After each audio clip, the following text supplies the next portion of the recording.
അപ്പം നമ്മൾ ഇന്ന് ഉണ്ടാക്കുന്നത് കോവയ്ക്ക കൊണ്ടൊരു നല്ലൊരു മെഴുക്ക് പുരട്ടിയാണ്. കോവയ്ക്ക നമുക്ക് ഒന്ന് അരിഞ്ഞെടുക്കാം. കോവയ്ക്ക അത് ഇങ്ങനെയാണ് കട്ട് ചെയ്യേണ്ടത്. മെഴുക്ക് പുരട്ടിക്ക് ഇങ്ങനെ കട്ട് ചെയ്തെടുക്കണം. നമുക്ക് കോവയ്ക്ക ഓരോന്നും ഇങ്ങനെ കട്ട് ചെയ്തെടുക്കാം.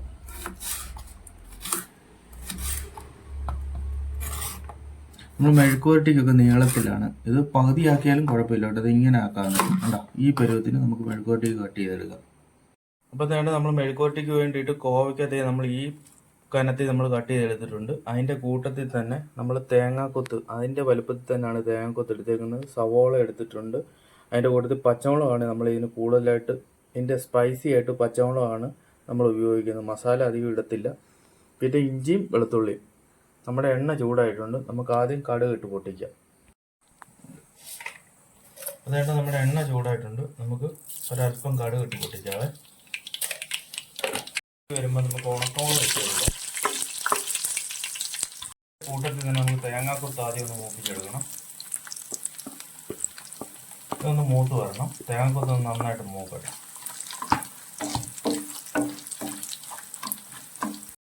ഇതിന് ശേഷം നമുക്ക് കോവയ്ക്ക ഇതിലേക്ക് ഇട്ട് കൊടുക്കാം.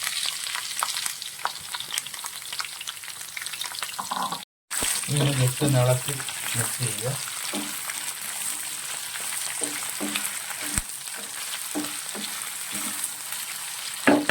നമുക്ക് പച്ചമുളകും സവോളയും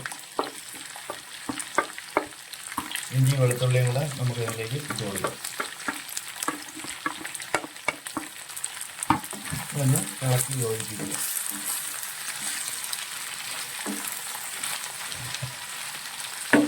നമ്മൾ ഉപ്പ് നമുക്ക് ഇട്ട് കൊടുക്കാവേ. ഒരല്പം മഞ്ഞൾപ്പൊടി ഇതിൻ്റെ കൂട്ടത്തിലാണ്. നമ്മൾ പച്ചമുളക് ഇട്ടിട്ടുണ്ട് സ്പൈസിക്ക് വേണ്ടിയിട്ട്. അല്പം മഞ്ഞൾപ്പൊടിയും ഇടുക. നമ്മളൊരല്പം കുരുമുളക് പൊടിയും കൂടെ ഇട്ട് കൊടുക്കുകയാണ്.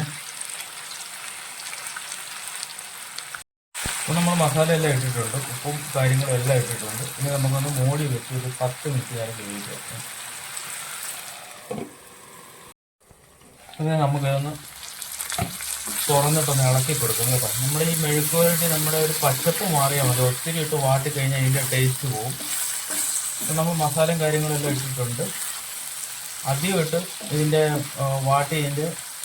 ഇതിൻ്റെ ടേസ്റ്റ് ഒത്തിരി വാട്ടി കഴിഞ്ഞാൽ ഇതിൻ്റെ ടേസ്റ്റ് മാറിപ്പോകും കേട്ടോ.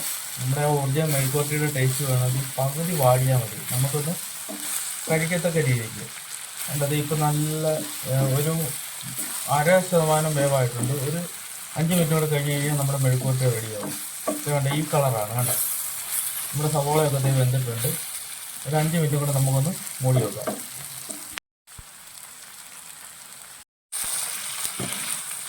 കണ്ടോ, അതേ നമ്മുടെ മെഴുക്ക് പുരട്ടി നല്ല രീതിക്ക് ആയിട്ടുണ്ട്. കണ്ടോ, ഈ പരുവത്തിനെ നമ്മൾ വേവിച്ചെടുക്കാവുള്ളൂ കേട്ടോ. ഇതിൽ കൂടുതൽ വെന്ത് കഴിഞ്ഞ് കഴിഞ്ഞാൽ ഈ മെഴുക്ക് പുരട്ടിയുടെ ടേസ്റ്റ് മാറിപ്പോകും.